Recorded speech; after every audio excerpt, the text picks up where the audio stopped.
kapayapaan ng buhay.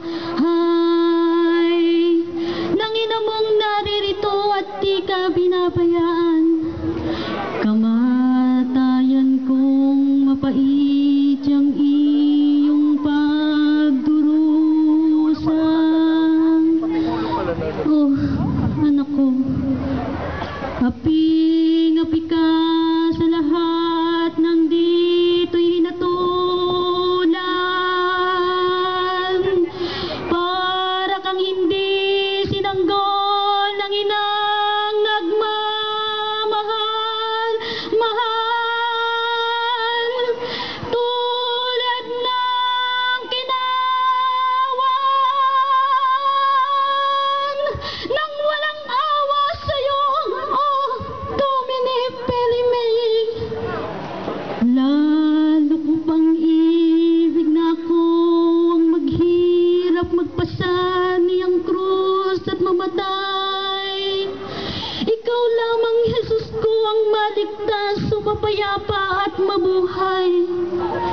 Kung ikaw, bunso ko, ay mamatay, ay ano pa kaya ang halaga ng nangungulila mong ina kung di ka makikita ng kanyang luwalhating anak? O masintahin kong ina,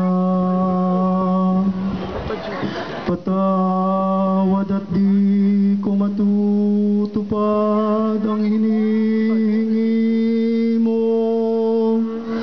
na ako'y hahalinan mong magpasan nitong malaki at mabigat na krus, pagkat ito'y ako ko at kalooban ng aking Ama, upang maligtas sa kapihan at pagkaalipin ng lahat.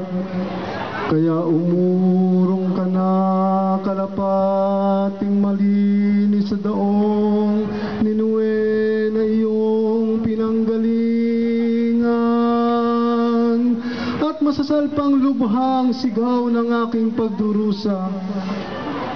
Malayo at di pasukat matanaw ang bahaghari ng kapayapaan,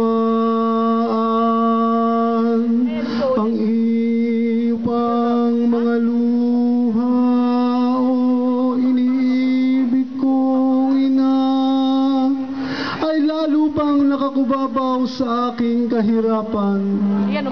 Nang maunawan itong inang tigib ng sakit, na siya'y walang karapatang umalilis sa kaniyang anak, ay umurong na siya.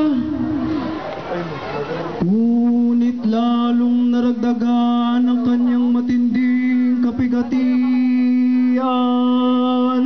na halos nawalat ang kanyang dibdib sa di makayanang nagbabata. Genitus mei et meus murens. Dito na nga natupad yung hula ni Simeon Propeta doon sa templo ni Solomon. Et tuam ipsus animam dolores per trasibit Claudius. Ang kaluluwa mo anya ay paglalampasanan ng sundang nakasakitan.